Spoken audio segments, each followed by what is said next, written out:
Saudações, caro amigo. Está começando o nosso espaço regular da Rádio Dia em comentário político com o Dr. Amândio Vicente. Como vai, Dr. Amândio? Bom dia, Rivaldo, vou bem.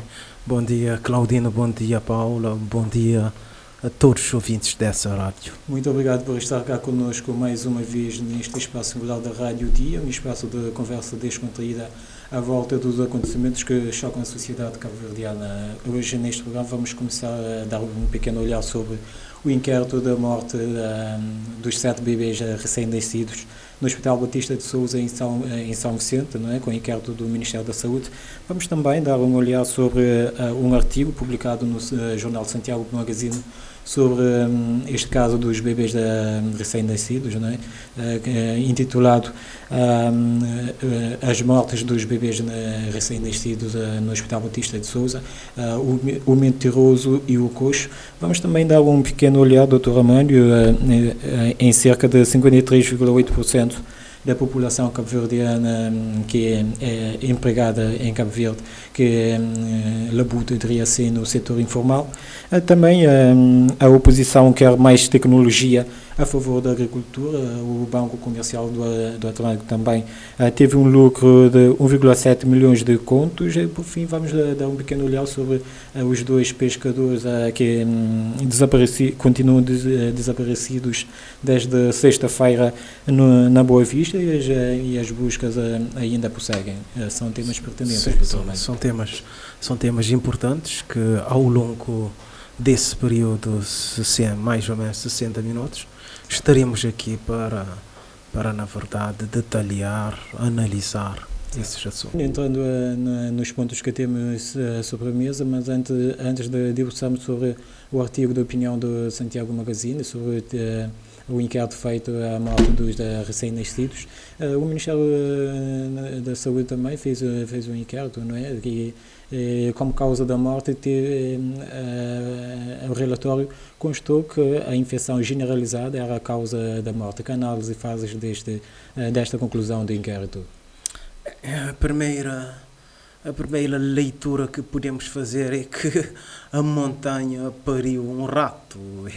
É a primeira conclusão que fica com este relatório, com esse inquérito. Depois, dizer também que a montanha tinha parido um rato na questão do jovem Johnny, da Ilha Brava, que teve muitos problemas com a evacuação, barco que estraga sobre o mar, evacuação via bote. Depois de chegar no cais de São Felipe, não havia ambulância, era uma carinha para transportar esse jovem. E infelizmente, quem fez é a mesma pessoa, são as mesmas, tudo indica que são as mesmas pessoas que fizeram o inquérito com a questão do Johnny e que concluíram que não havia responsabilidade nem do governo, nem dos profissionais da saúde da Ilha Brava e do Fogo. E agora, com esse novo relatório, de novo a montanha para um rato e infelizmente a culpa tem morrido solteira. Eles dizem que o Ministério da Saúde explica que a morte dessas crianças que faleceram no Hospital Batista de Sousa, em São Vicente, e que a sepse neonatal tardia, uma infecção generalizada que ocorre após 70 horas de vida, esta é a causa que a chefe da equipe, Yolanda Landim, aponta e diz que a assistência pré-natal foi cumprida, a qualidade e a segurança da assistência durante o internamento, segundo ela, do ponto de vista técnico e humano das mães e dos recém-nascidos, foi razoavelmente satisfatória. Nós sabemos que não foi assim, porque ouvimos a queixa de uma senhora que havia dito que a criança estava a nascer e que foi destratada pelo pessoal da maternidade do Hospital Batista de Sousa. Portanto, há muita coisa por esclarecer aliás, há muita coisa que ficou por esclarecer com esse inquérito.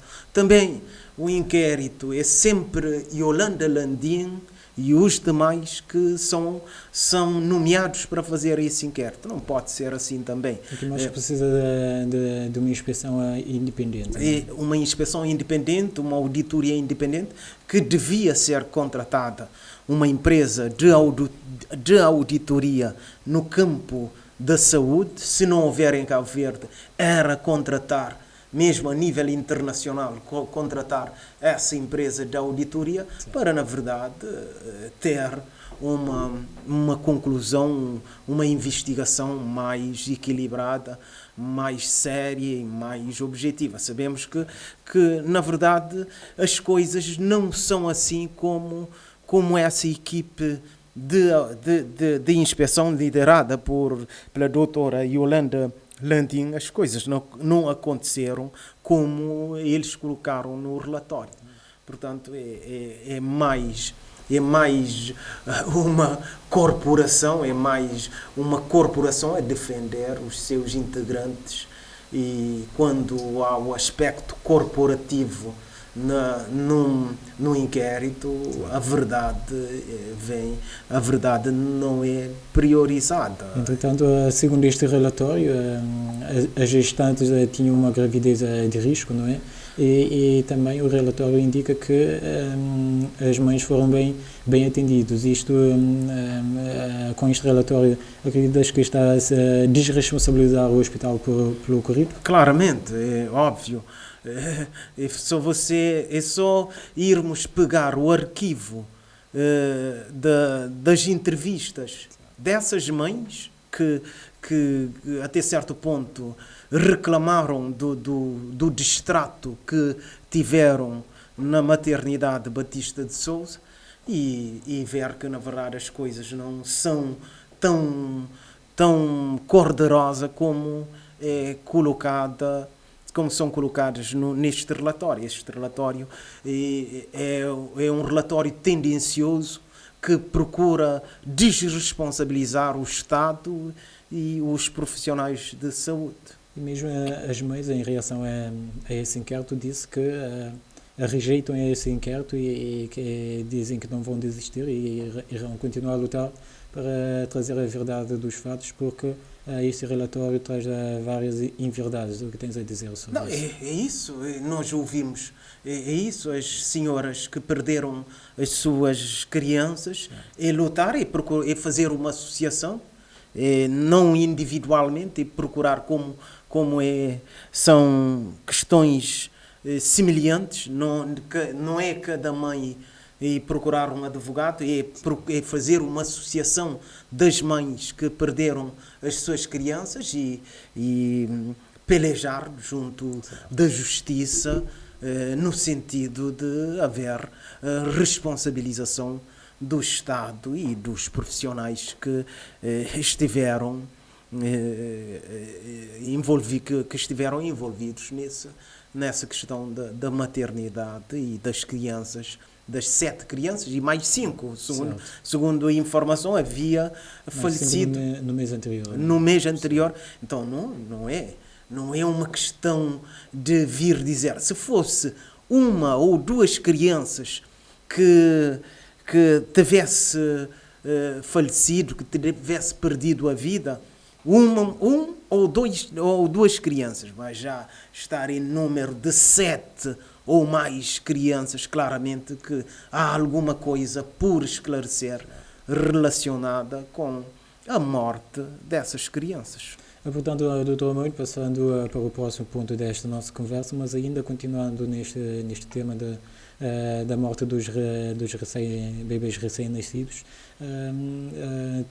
Qual é o seu olhar sobre o artigo de opinião publicado pelo jornal Domingos Cardoso. Exato, pelo jornal Santiago Magazine, intitulado O Mentiroso e o Coxo? Sim, bebês falecidos no Hospital Batista de Sousa, o Mentiroso e o Coxo. E Domingos Cardoso foi bem. É um artigo de opinião bem conseguido e que, na verdade, faz muitos questionamentos sobre essa questão do relatório, porque não é porque você é médico ou você ter uma formação na área da medicina que o bom senso, você é dono do saber ou do bom senso. Todo mundo tem o bom senso, tem a razoabilidade das coisas e claramente vê que esse relatório é tendencioso. Então, Domingos Cardoso, no jornal Santiago Magazine, traz essa questão da tendência do corporativismo no tratamento desse caso, a verdade que não é priorizada, a descoberta da verdade que não foi priorizada nesse relatório e depois quando ele diz que a questão que ele foi ao Google e que foi procurar a definição dessa doença, sepse neonatal tardia, e ele diz que geralmente que essa doença geralmente ocorre após as primeiras 48 a 72 horas de vida e está relacionada com os fatores pós-natais, como, por exemplo, procedimentos invasivos em UTI neonatal e transmissão horizontal por meio das mãos, aqui eu sublinho, transmissão horizontal por meio das mãos dos profissionais de saúde que entraram em contacto com o bebê, ou nesse caso com os bebês. Veja que era o inquérito tinha que ir procurar essa questão, se na verdade não é uma luva ou equipamentos dos hospitais que estavam infectados com esse vírus ou com essa questão de que dá essa doença de sepse neonatal tardia.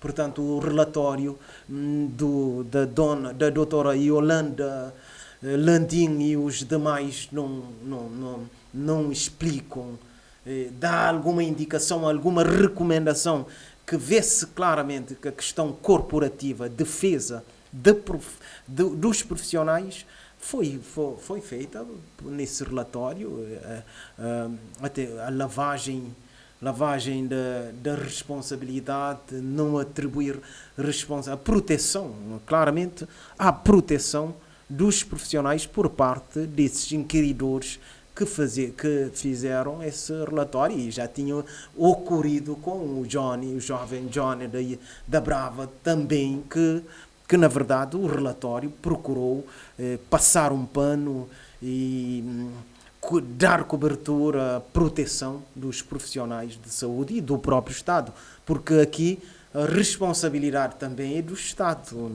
Nós não podemos aliás, quando as mães forem continuar a pelejar, procurar um advogado e continuar a pelejar, eu quero crer que o advogado vai entrar com uma ação contra o Estado de Cabo Verde. Portanto, face aos dados já apresentados aqui, não é? E também a definição do que é sepse neonatal tardia e como se pega esta doença, acreditas que este relatório é tendencioso? É tendencioso, claramente. É um relatório tendencioso que procura proteger as pessoas que no fundo, têm culpa no cartório por essas mortes. Não é normal. Se fosse morte de 2 crianças, você pode até aceitar.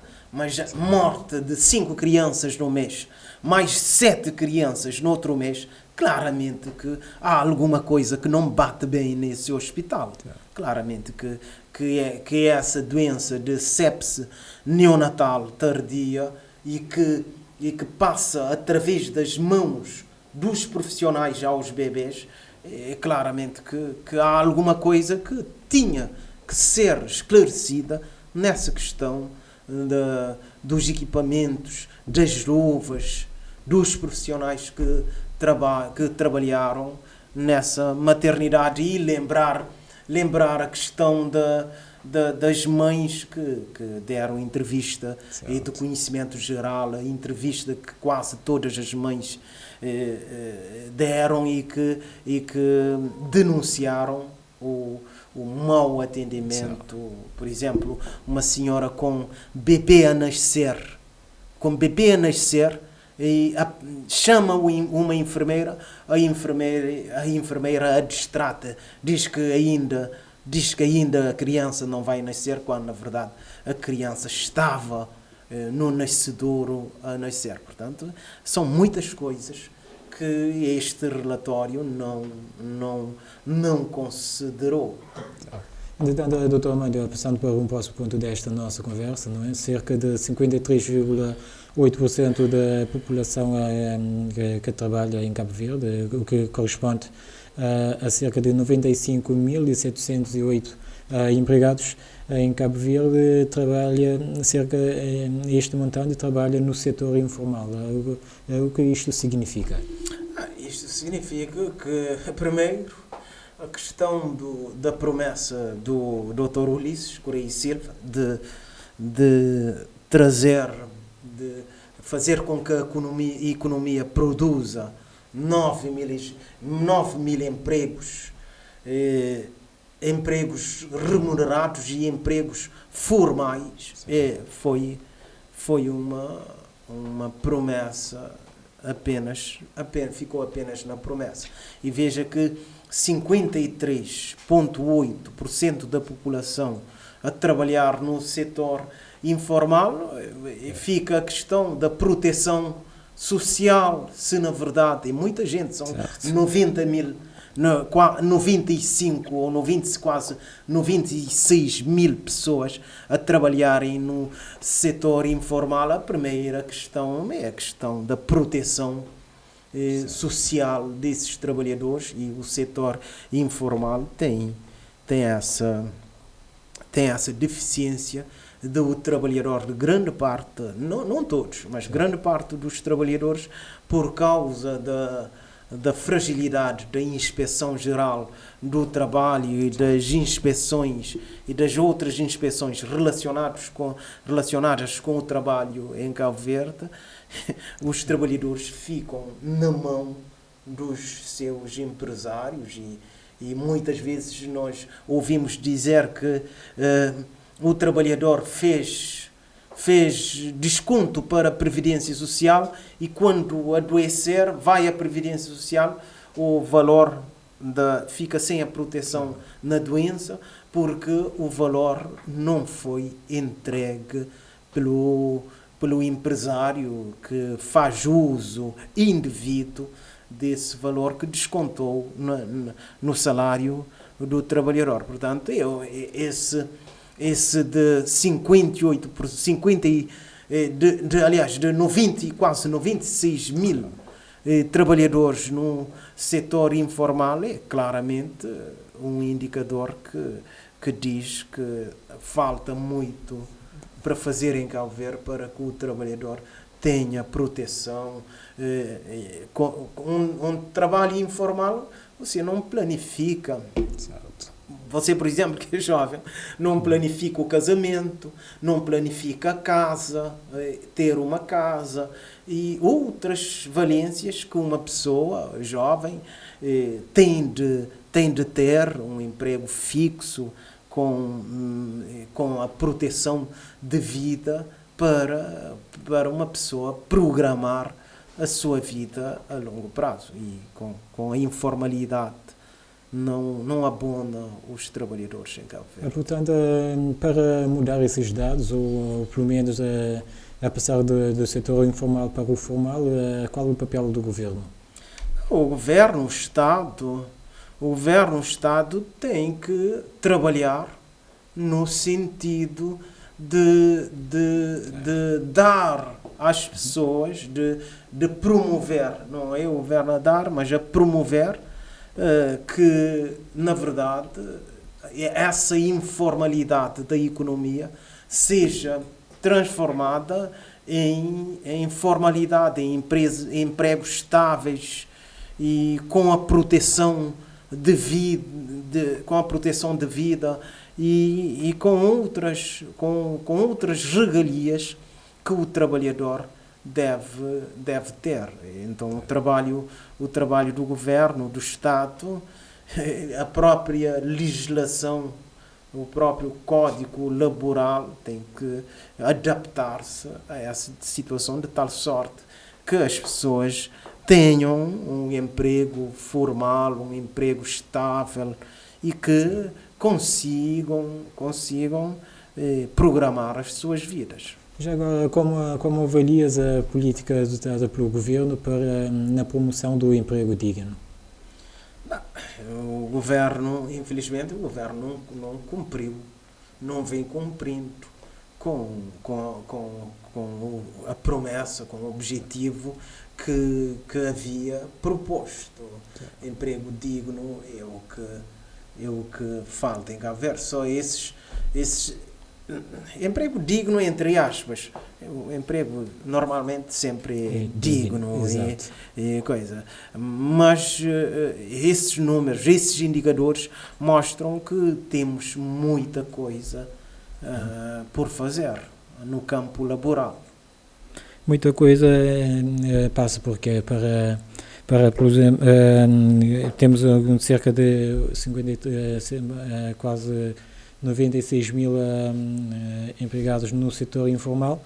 Entretanto, que caminhos é preciso para trilhar para ultrapassar estes dados e ir para o formal? Caminhos é, na verdade, fazer com que Cabo Verde desenvolva.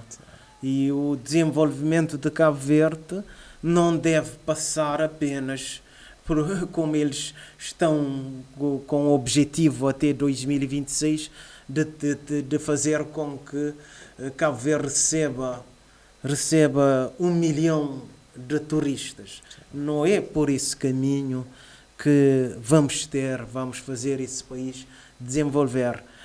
Esse país, para desenvolver e produzir emprego digno, sair, já estão a fazer alguma coisa. Em termos da agricultura, já estão a trazer desalinizadora essa palavra quase que não consigo dizer. Transformar a água do mar em água doce para a rega. Isso é o caminho para, na verdade, sairmos de uma agricultura de subsistência para uma agricultura industrial. Já estão a falar da condensação de água através de uma empresa francesa, parece-me, que vem produzir água via condensação. Então, nesse capítulo, no setor primário, já estão a dar alguns passos. Esperemos, é ver e crer agora, Rivaldo, é ver e crer, porque, na verdade, esse é um governo que faz muitas promessas, depois as promessas não são cumpridas, mas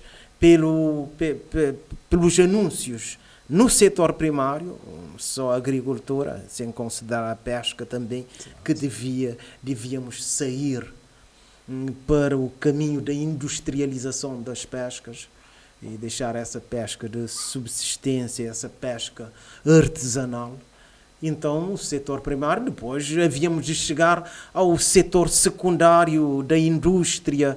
Veja a questão, nós tratamos disso antes de ontem, sobre a questão da reparação naval e os empresários brasileiros que estão na mira de atingir o continente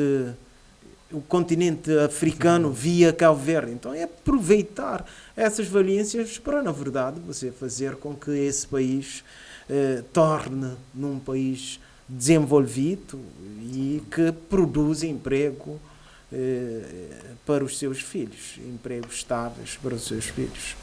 Passando para o próximo ponto desta nossa conversa, a oposição defendeu a implementação de novas tecnologias na agricultura. Dr. Armando, qual é o seu olhar sobre isso? Não, esse na verdade é o objetivo, é por isso é ir nessa direção,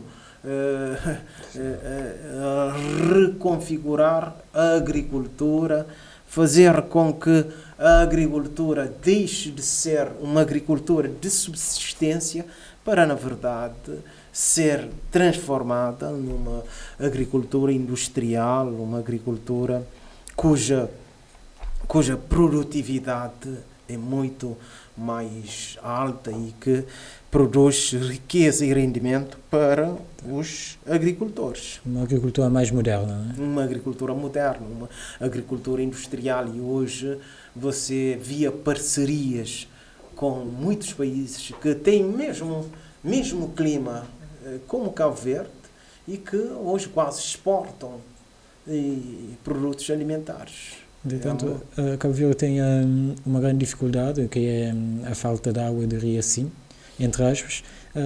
Como é possível ultrapassar este desiderado para um maior desenvolvimento da agricultura? Sim, já sobre a questão da água, o mar, nós estamos circundados pelo mar e a transformação da água do mar em água doce é um caminho que já começou a dar o primeiro passo.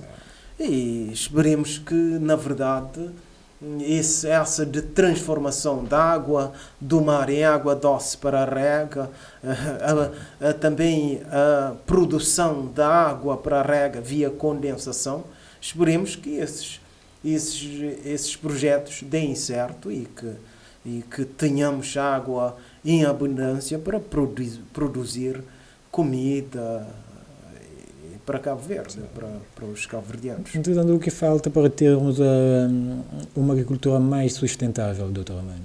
É isso. A primeira coisa é reconfigurar, é transformar essa agricultura de subsistência em agricultura industrial, numa agricultura moderna, cuja produtividade é alta. Com novas tecnologias você pode produzir bens de consumo com uma agricultura moderna, e hoje a tecnologia está disponível para todos. É só começar, é ter boa vontade, ter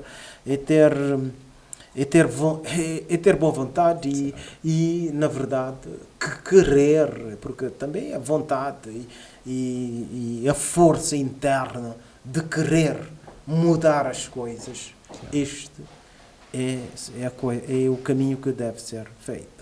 Portanto, como está a situação agrícola aqui em Cabo Verde? A situação dos agricultores tem correspondido à política adotada pelo governo? Não, os agricultores queixam de abandono, de falta de apoio. Não sei se lembra de uma época quando houve uma praga de cartucho, não sei se lembra. Cartucho do milho, não é? Sim, cartucho do milho, quase várias pessoas perderam a sua produção e houve muita queixa dos agricultores contra o governo de que, na verdade, o apoio não foi dado. Em relação a esta denúncia feita pelo cidadão, um economista, em relação aos bancos comerciais, principalmente o Banco de Cabo Verde, qual é a sua opinião sobre isso? É reforçar a denúncia do cidadão Bem-vindo Marques, a questão da bonificação que ele traz à tona é uma questão que tem sido alvo de muita queixa. As pessoas às vezes têm o direito a uma bonificação da taxa de juros e essa bonificação, pura e simplesmente, é recusada pelos bancos comerciais. Portanto, aqui é uma denúncia que o Banco de Cabo Verde devia agir enquanto regulador do sistema, mas como o Bem-vindo disse, o Banco de Cabo Verde é uma instituição apenas de charme e desse grande edifício que vemos ao lado da Assembleia Nacional. Nada mais, o trabalho em si da regulação, da fiscalização do setor bancário, o BCV tem uma enorme lacuna nesse campo. Depois, a outra denúncia que ele faz é das taxas e impostos. Taxas e impostos, utilizando a expressão dele, o faroeste de taxas e impostos que os bancos aplicam sobre o depósito ou os empréstimos do cidadão, e plenamente de acordo de que num país que muito antes a taxa de inflação era anunciada como taxa de 1% e os bancos cobravam para empréstimo de consumo 12% da taxa de juros sobre empréstimos de consumo. Portanto, é uma denúncia que tem a sua validade e esperemos que o Banco de Cabo Verde deixe de ser apenas esse banco com esse grande edifício e, ainda utilizando a expressão, que é uma instituição deixando de ser uma instituição de charme, de apenas dar aquela visão de grandeza, e comece a trabalhar no sentido de impor regra ao setor bancário, coisa que não existe.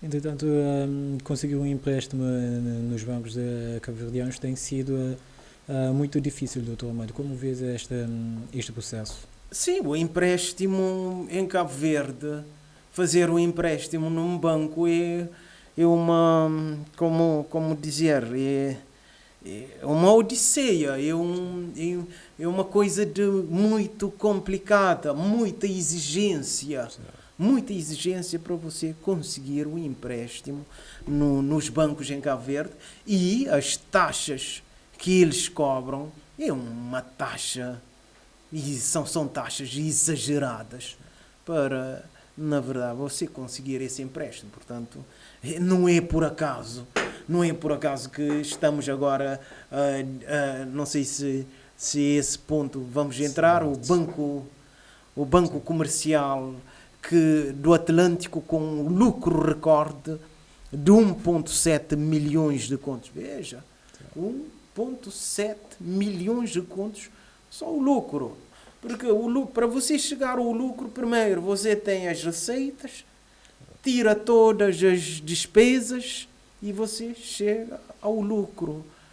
Portanto, imagina, para você chegar a esse lucro de quase 2 milhões de contos, é muita massa, é muito dinheiro que os bancos vêm ganhando. E já vimos aqui também que os bancos, no geral, o setor bancário, no geral, conseguiu 4,6 milhões de contos só em lucro no ano 2022. Portanto, em Cabo Verde, quem ganha que é o tal crescimento económico de 4% ou de 7% que eles vêm vangloriar, esse crescimento económico vai tudo para os bancos e as empresas de combustível e outras empresas, porque o salário do cidadão não tem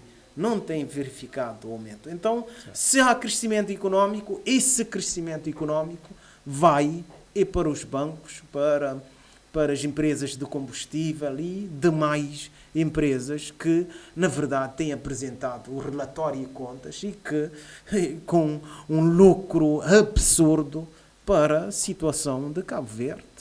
O que este lucro significa? 1,7 milhões de contos, o que isto significa? É muita massa, é muito dinheiro e significa que a economia vai crescer, mas quem retira o proveito desse crescimento são os bancos e outras empresas. E o cidadão, pura e simplesmente, é espremido ao máximo, a tal expressão das desigualdades sociais, a injustiça social. E se as pessoas coletivas têm ganho dinheiro e mais dinheiro e o cidadão não vê o seu salário aumentar, isso é expressão das desigualdades sociais e da injustiça social reinante em Cabo Verde. Nada mais do que isso. E, portanto, quem será, com este crescimento, os bancos serão os beneficiados, não é? Claro, o crescimento económico de Cabo Verde, porque há mais gente a trabalhar? Não há mais gente a trabalhar. O desemprego é alarmante. Há aumento de salário das pessoas? Não há aumento do salário das pessoas. Logo, quem retira, porque o PIB é calculado na ótica de despesa e na ótica de rendimento. Na ótica de rendimento você tem lucros, juros, aluguer e mais uma valência. São 4 vertentes. As 3 vertentes estão relacionadas com o capital e a outra está relacionada com o salário das pessoas. Se o PIB cresce e o salário das pessoas não cresce, é porque, na verdade, esse crescimento afeta o lucro, os juros, aluguer, as valências do capital. Portanto, o crescimento económico em Cabo Verde o bolo nacional que cresce vai para esses setores das empresas coletivas, das pessoas coletivas. Exato. Para terminarmos, isto indo para o último ponto desta nossa conversa, continuam as buscas para os dois pescadores desaparecidos no mar da Boa Vista desde sexta-feira. Qual o seu olhar sobre isso? Com muita tristeza, com um sentimento de impotência, que continuamos a ver as pessoas a perderem as suas vidas sobre o mar de Cabo Verde, os pescadores às vezes que vão aparecer no Brasil, em Senegal, muito sofrimento para a área das pescas e a consequência de termos uma pesca que não é priorizada por este governo, que não investe no setor das pescas, e continuamos com essa pesca artesanal que não traz grande produtividade para os pescadores e que os pescadores sujeitam a esse risco de desaparecer no mar, com muita tristeza que, na verdade, tomamos conhecimento desse facto, porque já houve outras pessoas que também desapareceram sobre o mar, passaram cerca de 45 dias sobre o Atlântico e foi resgatado por barcos junto do Brasil. E ainda não... E tem outros que nem apareceram mais.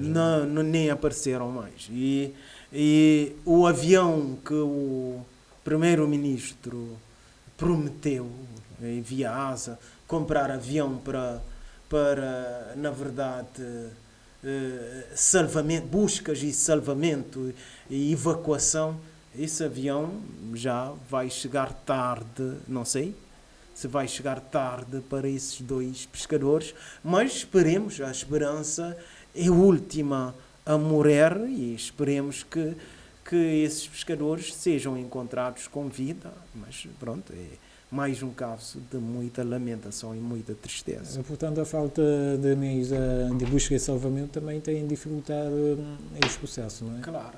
Claramente. Se você tivesse um helicóptero, um avião de busca e salvamento, e muita gente não passava dias e mais dias, meses, sobre o Atlântico até ir aparecer no Brasil. Claramente a prioridade para este governo a prioridade não é as pescas, é o acordo de pesca que se faz com a União Europeia, quando na verdade nós devíamos incrementar, mudar o setor das pescas, industrializar o setor das pescas, coisa que é relegada para o segundo plano.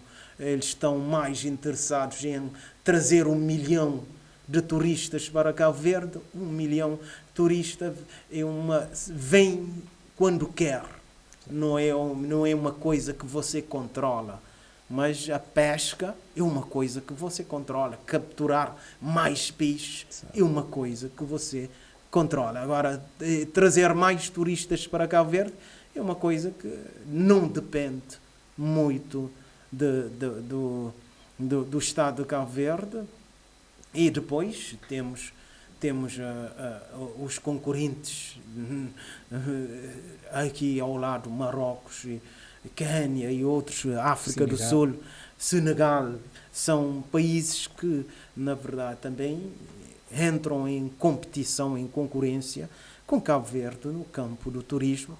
E depois, se houver a falta da segurança pública que tem condicionado com impacto a nível internacional, faz com que o turista pense 2 vezes antes de visitar Cabo Verde. Muito rapidamente, Dr. Armando, para terminarmos, como vês este acordo entre Cabo Verde e a União Europeia, este acordo de pesca? Isso eu vejo, eu sinceramente não sou adepto desse acordo de pesca. Eu acho que esse acordo é lesivo ao interesse nacional. Eu acho que esse acordo devia ser feito de forma diferente, trazendo mais valências para a industrialização da nossa frota pesqueira nacional, coisa que esse acordo não faz. Esse acordo, pura e simplesmente, nós nem temos capacidade de fiscalizar. Há uma quota de captura, mas nós não temos condições de fiscalizar se, na verdade, essa quota de captura do pescado está sendo cumprida. Portanto, qualquer dia, os nossos mares... Por exemplo, veja aquele peixe que chama chicharinho. Desapareceu. Depois desse acordo de pesca, esse peixe, esse chicharinho que a gente fritava com arroz e bongolão, desapareceu dos mares de Cabo Verde.